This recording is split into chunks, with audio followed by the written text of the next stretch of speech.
Hello, मैं हूं आपका सुमित शर्मा और आपका वेलकम है सुमित शर्मा लेक्चर के इस यूट्यूब चैनल पर। तो यदि आप हमारे चैनल पर नए हैं तो प्लीज़ चैनल को सब्सक्राइब कर लीजिए और बेल आइकन को प्रेस कीजिए ताकि मैं कोई भी वीडियो अपलोड करूं आप तक सबसे पहले पहुंचती रहे। आज हम बनाने वाले हैं त्रिकोणमिति टेबल।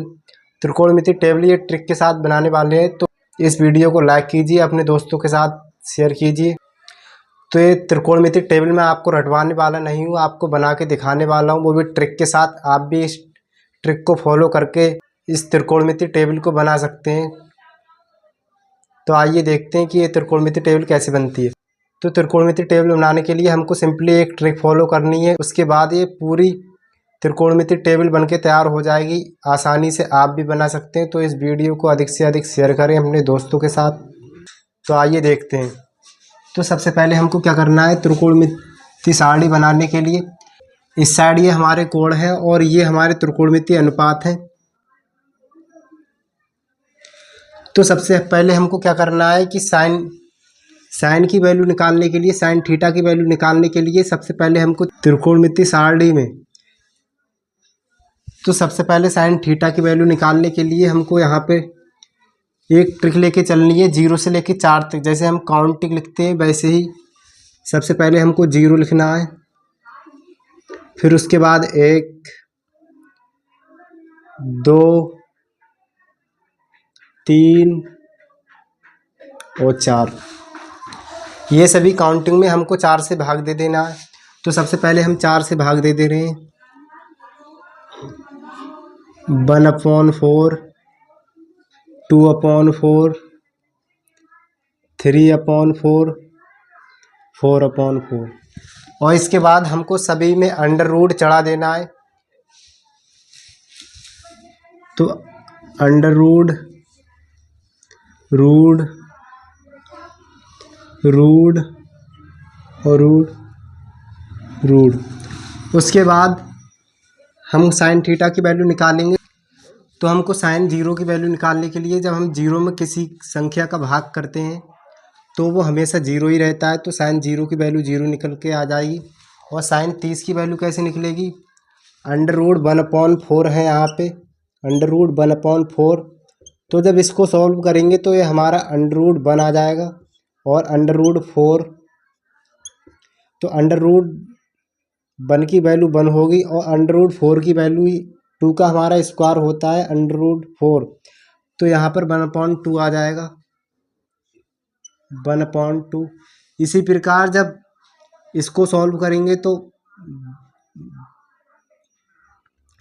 2 से 2 2 जा 4 होता है, तो अंडर रूट 1/4 आएगा। अंडर रूट 1/2 आएगा। तो अंडर रूट 1/2। तो जब इसको सॉल्व करेंगे तो अंडर रूट 1 और अंडर रूट 2, उसके बाद अंडर रूट 1 का 1 हो जाता है और उसके बाद अंडर रूट 2 हमारा अंडर रूट 2 ही रहेगा। तो यहाँ पर इसकी वैल्यू निकल के आएगी अंडर रूट 2। तो इसी प्रकार जब अंडर रूट 3/4 को सॉल्व करेंगे तो ऊपर हमारा अंडर रूट 3 ही रहेगा और नीचे अंडर रूट 4 आएगा, लेकिन वो 2 का स्क्वायर होता है तो यहाँ पर हो जाएगा हमारा 2 और यहाँ पर हमारा 4 बन जा 4। तो यहाँ पर हमारी वैल्यू निकल के आ जाएगी 1। अंडर रूट 1 का हमेशा 1 ही रहेगा, तो यहाँ पर हो जाएगा हमारा 1। तो हमने साइन की वैल्यू निकालनी। इसी प्रकार हम जब कॉज की वैल्यू निकालेंगे तो हमको क्या करना है, पहली बात तो कॉज की वैल्यू ऑलरेडी निकल ही चुकी है, तो हमको क्या करना है, इसको उल्टी साइड से लिखना है।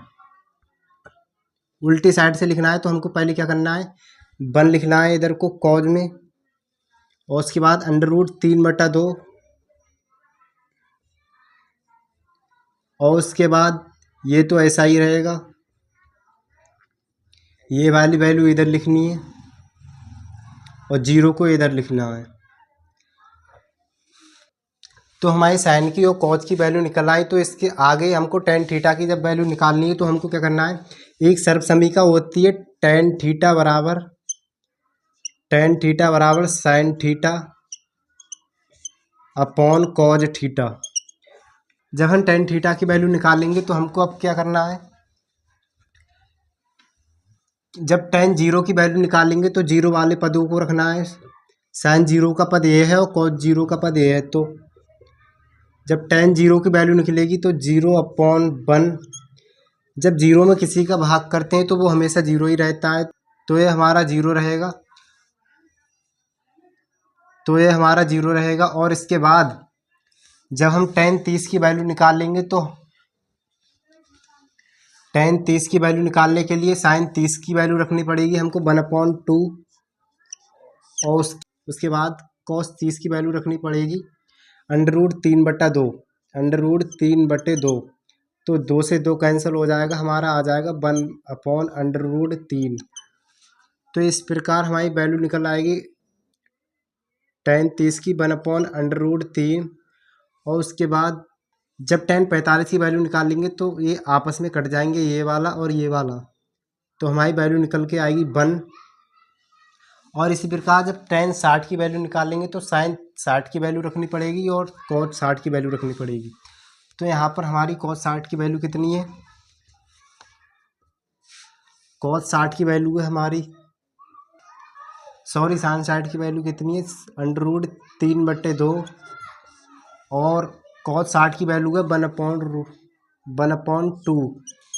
तो 2 से 2 कैंसिल हो जाएगा, बचेगा हमारा √3। और जब tan 90 की वैल्यू निकालेंगे तो हमको sin 90 की वैल्यू और cos 90 की वैल्यू रखनी पड़ेगी।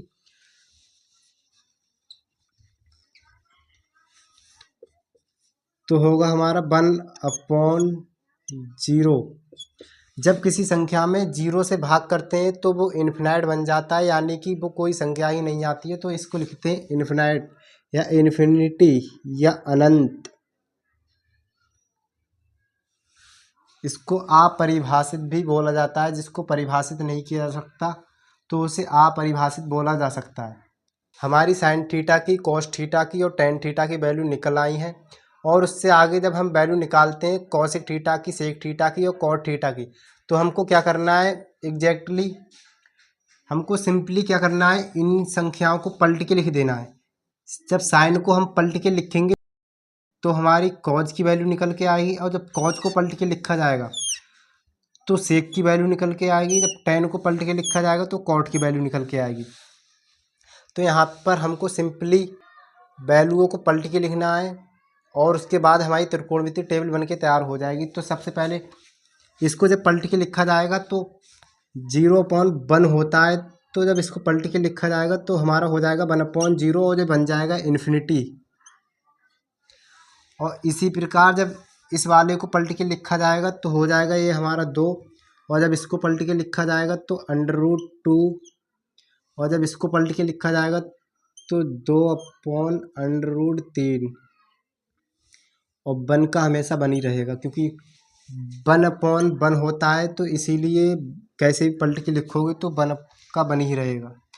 तो इसी प्रकार जब कॉज को पलट के लिखा जाता है तो सेक की वैल्यू निकल के आती है, जब कॉज को पलट के लिखा जाएगा तो 1 की वैल्यू 1 आएगी, और इसी प्रकार √3/2 की आएगी 2/√3, और इसी प्रकार इसकी वैल्यू निकल के आएगी √2, और इसी प्रकार 2, और जब 0 को पलट के लिखा जाएगा तो इसकी वैल्यू निकल के आएगी इन्फिनिटी। और कॉट थीटा की वैल्यू निकालने के लिए हमको टेन थीटा की वैल्यू पलट के लिखनी है, तो ये 0 को पलट के लिखा जाएगा तो हमारा 1/√3 को पलट के लिखा जाएगा तो आएगा √3, और इसी प्रकार 1 को पलट के लिखा जाएगा तो आएगा 1, और इसको पलट के लिखा जाएगा तो आएगा हमारा √3, 1/√3। और जब इन्फिनाइट को पलट के लिखा जाएगा, इन्फिनाइट हमारा क्या होता है कि 1/0, जब इसको पलट के लिखा जाएगा तो हमारी वैल्यू निकल के आएगी 0/1, तो हमारी वैल्यू होगी यहाँ पर 0, क्योंकि 1 लिखेंगे उसका तो कोई महत्व भी नहीं है, इसीलिए हमारी 0 रहेगी। तो हमारी त्रिकोणमितीय टेबल बन के तैयार हो गई। यदि आपको हमारा वीडियो अच्छा लगा हो तो प्लीज़ इस वीडियो को लाइक कीजिए और चैनल को सब्सक्राइब कीजिए और अपने दोस्तों के साथ शेयर कीजिए। जय हिंद, जय भारत, वंदे मातरम।